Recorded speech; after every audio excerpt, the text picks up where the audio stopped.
Bonsoir à tous, bienvenue dans votre émission La Réunion Léla. On espère que ça se passe bien, que ça se déconfine, en tout cas, du moins autour de vous, parce que dans la tête, je pense que ça va prendre quelques années de se déconfiner de tout ça. Ça va pas être simple.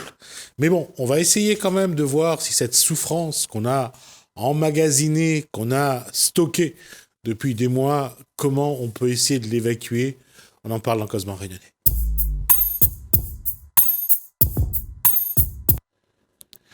Bonsoir Guy Roger. Bonsoir Gismi. Juste un point, votre stock de souffrance à quel niveau?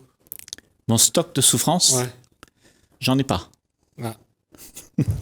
Ça doit être un du seul alors. Parce que tu sais pourquoi? Ouais. Peu importe ce qui arrive, je prends pas d'importance sur ce qui arrive. Il y a plein de choses qui arrivent dans la vie. Mais si tu t'identifies à ce qui arrive, tu vas souffrir. Parce que tu aimerais que les choses soient à ton goût. Mais quand tu n'attends rien, tu ne veux rien, ça va, tu ne souffres pas. Mais même si on n'a pas voulu de cette situation-là, même si on n'a pas voulu de ce qui se passe, malgré tout, on en souffre. Pour certains, il y a une Bien souffrance. sûr, mais qui c'est se met en place. parce que, tu vois, comme la norme établie de notre société, elle te dit comment tu dois vivre, comment tu dois te comporter, qu'est-ce que tu dois faire pour pouvoir être heureux. Donc, tout ce que tu veux pour être heureux, tu deviens dépendant. Et ces choses que tu dépends, elles ne sont pas éternelles. Oui, mais ça, je suis d'accord. Mais la question, c'est comment l'être humain vit ces moments, comment il l'inscrit en lui, et comment après il en profite ou il en souffre.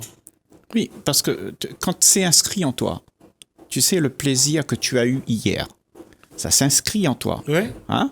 Parce que tu as vécu un bon moment et tu dis ça, c'était bon. Donc, tu vois, c'est ce moment où tu acquiesces ça s'enregistre dans toi. Okay? Ce moment continue, la vie continue avec le temps. Et dans le temps où tu vis, il y a la monotonie, il y a les habitudes et les trains-trains. Donc, cette mémoire, elle se réitère. Et elle te dit, mais tu vois, la joie que tu avais hier, c'était bon ça. Comment je fais faire pour l'avoir? Donc, tu t'accroches à la joie d'hier.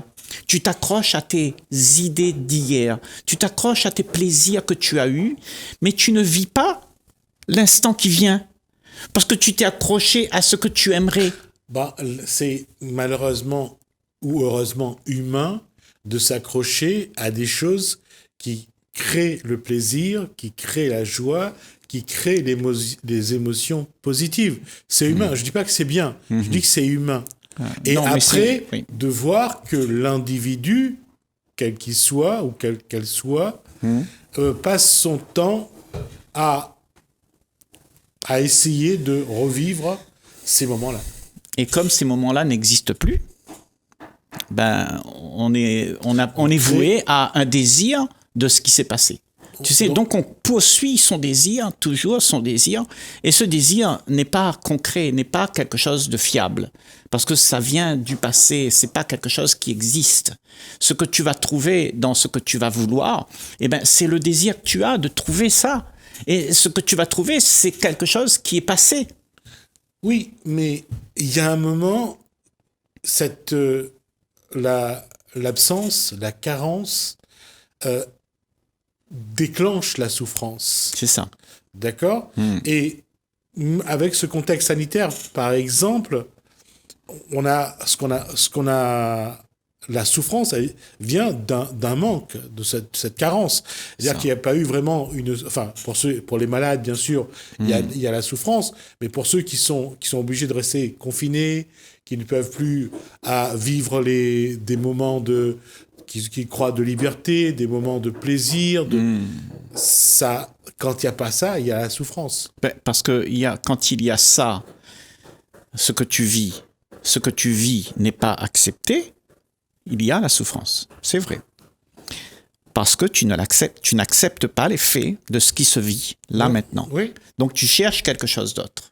Ouais. Okay? Donc ta tête, elle est occupée avec ce que tu as vécu et ce que tu aimerais vivre. Ta tête n'est plus là, n'est plus présente. Ouais. Donc, elle souffre de quelque chose qui manque. Il te manque ça.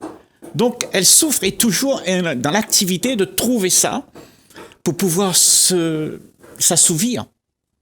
Mais jamais l'assouvissement ne vient. Tu sais que l'homme est un éternel insatisfait. Donc, cette insatisfaction nous fait souffrir. Parce qu'on veut quand même la chose qui n'existe pas. Parce qu'on est dans la spéculation, dans le désir, dans l'envie. Oui, mais on veut quelque chose qu'on a connu. On veut quelque chose qu'on sait qui existe, qu'on peut avoir. Oui. Et que la vie a mis entre cette chose et l'individu une barrière. Ouais. Et on veut supprimer cette barrière. Oui, mais ce que tu sais, que tu aimerais, ça vient d'où? Ça vient de ton passé, de ce que tu as vécu. Tout à fait. Okay? Donc, tu ramènes ce que tu sais dans le présent et tu dis, c'est ça que je veux. Mais tu peux pas avoir ça. C'est impossible. C'est pas qu'on ne peut pas l'avoir. C'est parfois la barrière qui est là. On se dit que normalement, on peut l'enlever. On peut supprimer cette barrière. On peut la casser. Il n'y a que cette barrière qui nous sépare de ces moments qu'on a envie de vivre ou revivre. Ouais, cette barrière, c'est ce que tu veux, mais qu'il n'y a pas. C'est une barrière, ça. Ok? Parce que la joie, le plaisir que tu as eu hier ne peut pas exister maintenant, puisque maintenant, tout se crée. Quand il n'y a pas de souffrance, c'est parce que tu as créé un moment d'émerveillement là, maintenant. Donc, tu ne cherches plus à partir de la poubelle d'hier. Ok? Tout est là dans le neuf. Si tu cherches pas là, si tu ne vas pas piocher dans le neuf, alors tout ce que tu vas piocher, ça ne va pas être une réalité. Ça va être quelque chose que tu penses, qui est dans ta tête, que tu désires, que tu aimerais. Et en fait, quand tu l'as, tu es insatisfait parce que ce n'est pas la chose qui existe vraiment. C'est la chose que tu as sortie de ta tête. Donc, la souffrance, elle vient de celui qui pense à un monde merveilleux, qui rêve d'une vie, et là, il y a la souffrance. Mais quand celui qui ne désire pas quelque chose à venir, la gaieté des jours à venir, quand celui qui ne s'inquiète pas de ça, il accepte ce qu'il a. Mais tu vois, dans notre société, toute la souffrance, elle peut disparaître comme ça. Oui, mais on sait très bien que dans tout être humain, il y a cette capacité de voir les choses de manière différente. Et je vais montrer c'est le dernier ouvrage de Guy Roger. Ça s'intitule « La voie de l'éveil ». Il faut passer par cette voie il faut s'éveiller à sa vie pour pouvoir avancer. Ouais, s'éveiller déjà à tous les mensonges qu'on se raconte sur les jours heureux qu'on aimerait avoir, sur tout ce qu'on aimerait faire exister. Ça, ce sont des mensonges qu'on se raconte à soi-même pour ne pas souffrir de la monotonie qu'on a. Donc, on s'invente des mensonges et on dit, mais la vie, elle devrait être comme ça, elle sera bien si on fait ça, on aura ça. Mais en fait, c'est commercial, ça. La vie, ça marche pas comme ça, la vie. La vie, c'est pas quelque chose que tu décides et puis je vais payer pour avoir ce que j'aimerais avoir. Non, la vie, c'est quelque chose de gratuit. Elle est là, elle est présente, mais elle est présente dans l'instant où tu l'abordes, dans l'instant où tu respires. Et c'est là que l'être humain, il est libre de toutes ces tracasseries. Guy Roger, quand on regarde le livre « La voie de l'éveil », au-delà du bien et du mal, alors déjà là-dessus, c'est un paradoxe que Guy Roger l'ait écrit d'ailleurs, le bien et le mal. Ouais. Parce que ce concept n'est qu'un concept. Ouais. Ce ne sont que deux mots. Ça. Certains y croient, d'autres pas. Guy Roger y croit au bien et au mal? Pour moi, ça n'existe pas dans le sens où, tu vois, ce sont des concepts qu'on a adoptés pour quelque chose qui va nous faire du bien, ben on va dire c'est bien, et quelque chose qui Ne fait pas du bien, c'est mal. nous caresse dans le sens inverse du poil, on dit ça c'est mal, je n'en veux pas. Donc tu mets des choses sous le tapis en disant ça, je veux pas les voir, je ne veux jamais les voir, mais je veux seulement être ce qui est beau, ce qui est merveilleux, ce qui est tout ça. Mais il y a, quand on lit derrière le livre, il mijote en soi une pertinente perplexité qui indique que derrière la vie que l'on mène se cache une existence bien plus réelle, libre des obligations que l'on s'inflige dans les routines quotidiennes. La contradiction, c'est un des points forts de Guy Roger. Montrer la contradiction humaine. Vouloir quelque chose, c'est aussi vouloir son contraire. Exactement. Parce que le contraire, il existe. Le contraire est une réalité. Ce n'est pas quelque chose que tu dois mettre sous le tapis. Tu sais, on peut se dire tous, notre société nous a appris comment vivre, comment se comporter. On t'a dit, il ne faut pas être égoïste. Pourtant, on est égoïste. Oui, on nous apprend à ne pas être égoïste. Oui, mais pourtant, on est égoïste. Donc, ce qu'on fait, c'est qu'on fait semblant de ne pas être égoïste. Pour la plupart d'entre nous, c'est ce qui se passe, parce qu'on rejette le fait qu'il y a quelque chose en soi qui est mal, selon la société, et qui nous dit que ça, c'est pas bien. Donc, tu dois te comporter autrement. Donc, ce que nous faisons, nous les humains, on se comporte pour que le regard des gens puisse nous accepter. Sois bienveillant. Voilà, on montre ce que les gens veulent voir. On ne montre pas ce qu'on est vraiment. Tu vois, parce que c'est malvenu, c'est pas à la norme, c'est pas ce que les gens veulent. Sinon, dans ce cas-là, il faut revoir l'éducation. On dit bonjour, bonjour madame, bonjour monsieur, s'il vous plaît, merci. C'est le b.a.-ba de toute éducation. On doit d'abord respecter nos aînés, on doit respecter nos parents, on doit respecter les personnes âgées. On nous apprend pas à dire, si on a envie de quelque chose, il faut aller le chercher. Non. Non, on t'apprend à être à la norme. On nous formate à devenir un individu dans une communauté. C'est ça. Et tout cet individu-là, c'est la mémoire de tout ce qui a été décrété à un moment donné. Oui. C'est la conclusion de toute notre société qui a dit il faut dire bonjour madame, bonjour monsieur et être respectueux parce que l'autre là-bas il sera offusqué. Tu comprends? Parce que en fait nous avons fait ça. C'est la morale sociétale que nous avons tout un chacun dans nos esprits parce que on a tous été formatés comme ça. Donc ce formatage n'est pas nous. Moi je suis pas gentil des fois. Et comment je montre que je ne suis pas gentil quand quelqu'un dit qu'il faut être gentil? Donc, je suis quelqu'un qui est vrai et je suis ce que je suis. Mais maintenant, moi-même, je n'accepte pas ça. Je ne m'accepte pas d'être. Je ne me donne pas le droit d'être ce que je suis vraiment. Par contre, tu vois, ce que tu est incongru. C'est une compulsion. Quand tu n'es pas gentil, quand tu fais quelque chose qui fait du mal à quelqu'un, qui fait souffrir quelqu'un. Cet état d'être, si tu ne le vois pas et que tout le temps tu es en train de jouer le rôle de celui qui est gentil, tu ne le vois pas, cet état-là. Hein? Donc, tu te caches à toi-même cet état. Tout à fait. Alors, ces états, quand tu vas faire quelque chose qui va faire souffrir quelqu'un, tu vas le renier. Tu vas dire, moi je suis potent, je suis bien, moi je suis gentil. Tu vois? Mais inconsciemment, tu vas faire des choses que tu ne veux pas admettre. Parce que ce que nous faisons, c'est compulsif, c'est instinctif. Oui, mais nous devons, dans l'éducation, on nous apprend à avoir un comportement qui va avec la société. C'est ça. On doit bien se comporter en société. Et pour bien se comporter en société, il faut être bien habillé, il faut être bien coiffé, bien rasé si on est un monsieur. Il faut avoir des beaux habits, un bon comportement. Bonjour, toujours saluer, baisser la tête ou soulever son chapeau. Ce sont des éléments que aujourd'hui on ne pourra pas changer. Et on doit faire avec.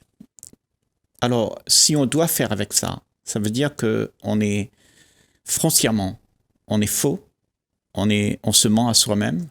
Ça veut dire que toute la société dans laquelle on est un paquet d'apparences et on ne vit pas réellement les uns avec les autres. On n'a pas une communication sincère, terriblement sincère, un contact terriblement sincère. Tout est faux. Donc, c'est notre société. On ne peut pas faire autrement, c'est comme ça. Et j'accepte que ce soit comme ça. Cependant, en acceptant que ce soit comme ça, peut-être que tu peux faire quelque chose. Mais si tu n'acceptes pas et tu dis tout de suite dans ta tête, tu as l'idée de comment les choses devraient être, alors cette idée va faire perdurer ce que tu caches. Parce que l'idéal cache la réalité. Il y a là une soif de liberté qui occupe l'esprit à s'enquérir d'une voie au-delà de la pression des modes de vie établis. C'est dans ces moments que l'on remet en question tout l'engagement que l'on a entrepris pour atteindre la vie que l'on se promet d'avoir. Mais sortir de ces cadres, sortir de ces formats, à quel âge il faut commencer à le faire? Je crois qu'il n'y a pas d'âge, mais en même temps, tu ne peux pas demander à un enfant de comprendre tout ça. Voilà. Tu comprends? Parce que lui, il a besoin d'apprendre c'est quoi la souffrance aussi. Il a besoin d'apprendre qu'il est tout ça, tu vois, et que quand il réagit comme ça, ben, il va souffrir aussi, tu vois. Et donc, ce qu'il faut faire peut-être, c'est que ça commence par soi, et quand on est comme ça, on a une influence, soit sur l'enfant, soit sur le vieux, soit sur le jeune. Et donc, il n'y a personne qui peut dire comment les choses devraient être. Il y a seulement celui qui vit les choses, qui sait comment les choses sont, mais pas ce qu'elles devraient être. Les choses sont, elles ne devraient pas être, ou bien auraient dû être. Mais le problème avec nous, c'est que nous vivons sur des références que nous avons établies, conclusions, et nous disons ça, c'est ce qu'on doit faire, tu vois. Et quand on est comme ça, ben, on cache une multitude de choses que l'on est soi-même et qu'on ne veut pas voir parce que ça nous dérange. Ça dérange le petit confort qu'on s'est établi. Et c'est ça notre problème, c'est qu'on ne veut pas sortir de cette zone de confort parce qu'il y a une vérité qui dérange terriblement le confort qu'on a établi depuis des milliers d'années. Depuis tous nos formatages, nous avons compris que la pensée qui va nous sécuriser, elle est importante. Et cette pensée est devenue très importante, cette pensée mensongère qui vient du passé. On se la ressasse, et elle est un gros mensonge. Alors, il y a ce parallèle à faire. Finalement, la souffrance, elle naît de la frustration. Et d'une frustration que nous, on met en place. Exactement. Et c'est là la question. Comment éviter d'être dans la frustration? Voilà. Et ça, c'est une équation à de multiples inconnus. Oui. Parce que entre la société, les règles de la société, les lois, les modes de vie... Alors déjà, il faut bien se dire que ce qui nous fait faire des choses qu'on ne veut pas faire, mais qu'on fait quand même, ce sont nos peurs. Donc déjà, visiter ce que nous sommes. Nous sommes un paquet de peurs qui, dans cette peur, elle est la réaction de ne pas être conforme à ce qu'on nous demande d'être. Tu vois? Donc on a peur de ne pas être aux normes de la société parce que la société va nous rejeter, on n'aura plus le patron bienveillant, on n'aura plus l'argent à la fin du mois, donc on sera on sera éjecté, hein, comme celui. Et tu sais, notre société, elle est faite comme ça, parce que tout est fait par comparaison. On te dit, on crée un système chaotique où il y a une rivalité entre deux camps. Tu sais, il y a le vacciné et le non-vacciné aujourd'hui, puisqu'on en parle. Pas sanitaire, non pas sanitaire. Voilà. Et donc, dans ce cas, les deux camps, tu vois, s'injurient, se rivalisent. Et en fait, la vie, c'est quoi? La vie, c'est l'harmonie, c'est la joie. Donc, les deux camps sont dans la déchéance et dans la souffrance. Les deux souffrent. Moi, je dis, pour ne pas souffrir, il faut se rencontrer et s'aimer. Comment vivre ensemble quand on est si différents, qu'on a autant de j'allais dire, des visions intellectuelles et mentales ou psychologiques totalement, parfois à l'extrême, comment faire en sorte pour que chacun vit sa liberté, mais tout en respectant la liberté de l'autre. Parce que ça aussi, c'est un obstacle qu'il faut franchir. La liberté de l'individu s'arrête là où commence celle de l'autre individu. Ouais. Mais ça, c'est une liberté conflictuelle déjà. Parce que si tu dois attendre que l'autre puisse être heureux, pour que toi tu sois heureux, tu vois, il y a une dégénérescence dans la relation, déjà. Donc cette liberté, elle ne peut pas exister. La vraie liberté, c'est de ne rien vouloir de qui que ce soit. De ne rien attendre que l'autre puisse te donner un plaisir, une joie. Et que quand tu arrêtes de chercher tout ça, les désirs que tu as, les envies que tu as, ils cessent, alors tu as la paix parce que tu ne crées rien qui va faire souffrir le monde. Alors, la question, ce sera, dans la prochaine émission, c'est quelle est la notion de... Qu'est-ce que c'est la liberté aujourd'hui ? Oui. La liberté a-t-elle la même définition, les mêmes concrétisations ? Et je pense que ça va être un sujet qui va nécessiter plusieurs échanges, parce que là, le terme de liberté, je pense qu'avec le temps, et surtout avec ce contexte sanitaire, a beaucoup évolué. C'est ça, ouais. On peut déjà dire que la liberté, en fait, elle n'est pas quelque chose qu'on peut désirer. Alors je m'arrête là-dessus parce que je crois que déjà là, c'est important. Merci voilà. Guy Roger, on se voit la semaine prochaine et on va essayer de voir depuis l'évolution et dans le contexte actuel surtout, qu'est-ce que c'est vraiment la liberté et comment nous devons ressentir cette liberté. Voilà. Et je crois que ça c'est important. Merci Guy Roger. On marque une pause, on se revoit juste après.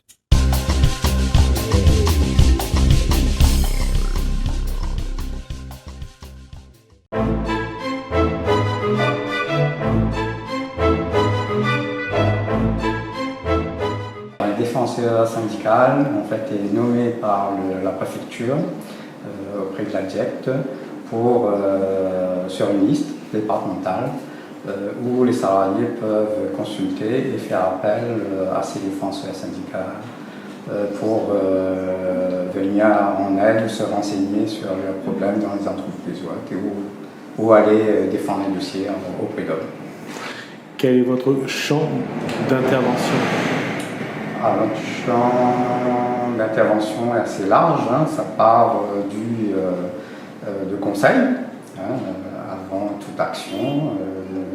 Un salarié rencontre une difficulté dans son entreprise, donc peut nous contacter pour avoir des informations et être conseillé. Ensuite, si les choses sont précises pour ce salarié dans son entreprise, on peut aller les conseiller également, mais commencer les procédures, peut-être recommander les idées, les orienter, etc. sur les procédures. Et ensuite aussi les accompagner dans les entreprises lors des entretiens préalables vers une sanction ou autre, ou licenciement ou autre.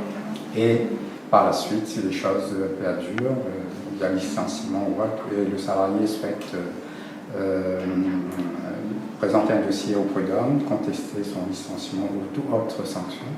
Donc on peut les aider à monter le dossier et les accompagner au prud'homme.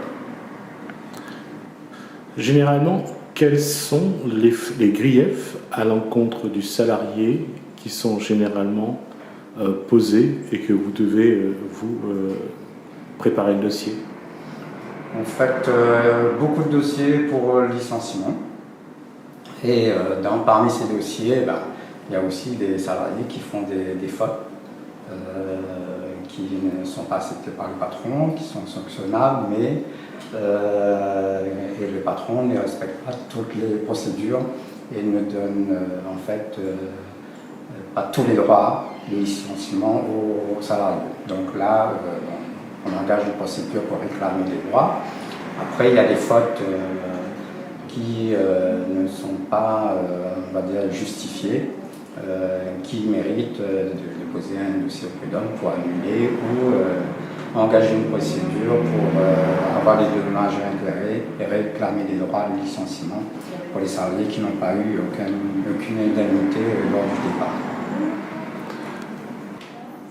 Comment se fait la relation patron-salarié dans les cas conflictuels de ce genre de dossier?